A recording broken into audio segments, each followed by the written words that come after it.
us Professor Hélène Rey, who delivered the inaugural address in the Neemrana Conference this year.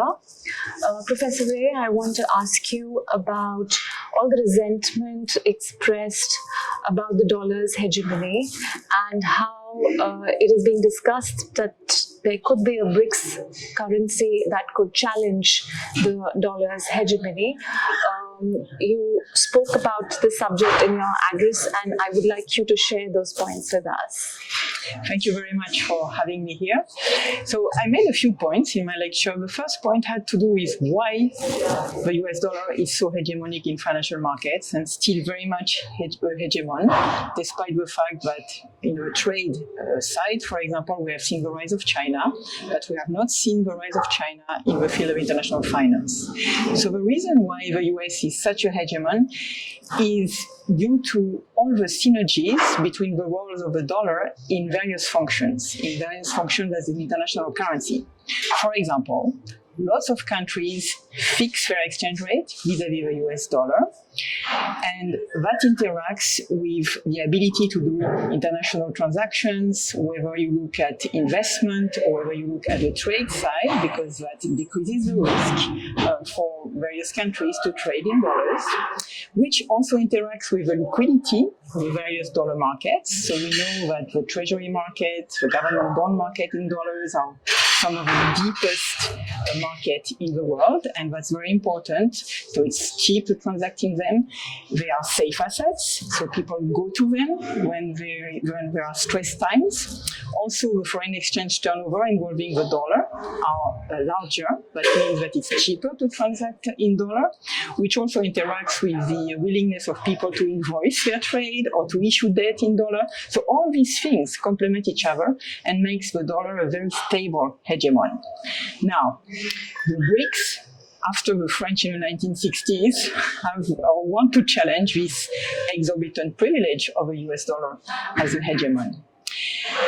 So we talked about the possibility of the emergence of a BRIC currency, and from that perspective, I think things do not look very promising. So there are several possibilities we could think about. One of the currencies of the BRICS economy could become the BRICS currency, but it's very hard to imagine that because, you wouldn't imagine India using the RMB, you wouldn't imagine China using the Indian rupee, for example. So that doesn't seem to be a viable proposition. Another possibility would be that the BRICS do create a common currency, a little bit like the euro. However, that also seems very challenging and very difficult. If we think about the creation of the euro, it was really a very important political project. At the end of the Second World War, Europeans started to integrate with one another. They trade a lot with one another. They are neighboring countries. They have, diverse but relatively similar structures in their economies. That's not the case for the BRICS economy. So it would be very, very hard for the BRICS economy to relinquish their monetary policy and to adopt a common monetary policy. It would require a huge amount of institution building, huge amount of integration. It doesn't seem like a very realistic option, to be honest. Another option one can think about is to create an extra currency, which would become a BRIC currency on top of all the existing BRIC currencies. Again, if monetary theory and the past history has told us something, is that this is something that doesn't work. It's a little bit like creating a new universal language, like Esperanto was thought to be, but it never takes off. You need really a base for that. Esperanto never became a world language. It's more like English has been taking over.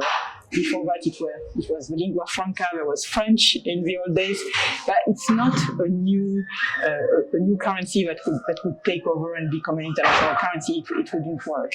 So, in the end, I think the proposal of a BRICS currency doesn't seem to be a viable proposition.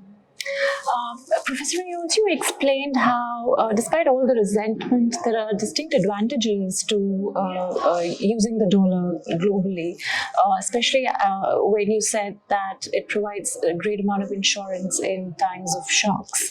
I would like you to talk about that as well. Yes, so having an international currency which is well managed, that requires good institutions, so that requires an independent central bank, and that requires the breadth of financial markets, the depth of financial markets supporting that currency, so an entire financial ecosystem, that has some aspects of a global public good. So why? Because, for example, in bad times, people coordinate on having US dollars and having treasuries, US treasuries, a very broad market, liquid market, etc. And that provides an insurance. So if you have US treasuries in your reserves, the value of your US treasuries is going to go up in bad time. And that's going to be a kind of insurance transfer from the US to the rest of the world. That's a public good. Also, the US Federal Reserve has provided swap lines. Granted, not to every country, but has provided a lot of dollar liquidity in stress time, which has managed to decrease the probability of global financial crisis. So this is also a very important aspect of a global public good. And network externalities are very important. So if everybody coordinates on the use of the dollar, this decreases transaction costs and exchange rate risk for everyone in the network. So the more people are in the network, the more tangible these benefits are. So I think the dollar, in a way, has provided a nominal anchor also to the world economy. And that's something not to be neglected. If we go to a more multipolar world, depending on how it plays out, it probably will go also with more fragmentation, and we are going to abandon quite a few of these public goods that we get with a global currency. So is it really what we want to do? I mean, we have to think about the cost and benefits of this move. Last time you and I had this conversation was in 2020, and after I had this conversation with you, I'm just reminded of something a former RBI governor at that point said, which is, he said, if you had a dispute, how will you settle it? Or what is the dispute resolution? That's the first thing you're going to look at when you're using a currency, and that's where, like you said, the institutions in the US kind of make the dollar a far more attractive proposition than any other currency at the moment.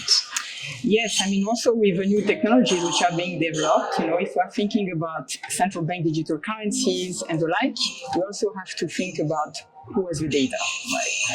And that's something that, may make also the RMB from that point of view not so attractive for people who would like to use more of the RMB for international transactions.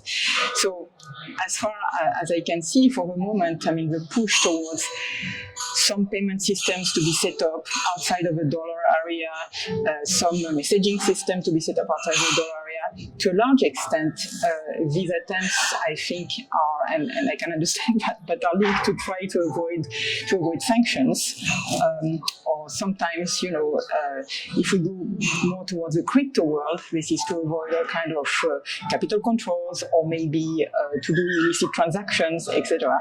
But these type of attempts, if they are not backed by a financial ecosystem, have probably little chance of leading to the emergence of an alternative international currency.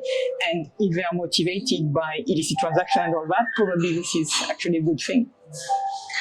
My last question, Professor Rey, is that if at all the dollar's hegemony does get challenged in a credible way, what would it take, and how much in the how distant in time do you think that is? So to be challenged in a credible way, it's clear that to go from a big existing network to another emerging networks, you need either a very big shock, so you would need a very big negative shock on the credibility of the US Federal Reserve, for example, or in the past, historically, we have seen it with world wars. From the sterling to the US dollar, there has been 2 world wars and a change in institution, effectively, with the Bretton Woods system. Or you need a coalition of players to agree to switch to an alternative network. Now, it's not totally impossible that it would happen, but indeed you need, in a contemporaneous way, you need credible challengers. So that means you need also a financial ecosystem that would support that alternative network. So for the moment, it's not there. Now, there are these changes in technologies, etc., but still you would need this depth, this breadth. So I don't think it can happen very quickly, and I wouldn't see it in the next 10 years. Seems very unlikely. Thank you so much. Thank you very much. Thanks.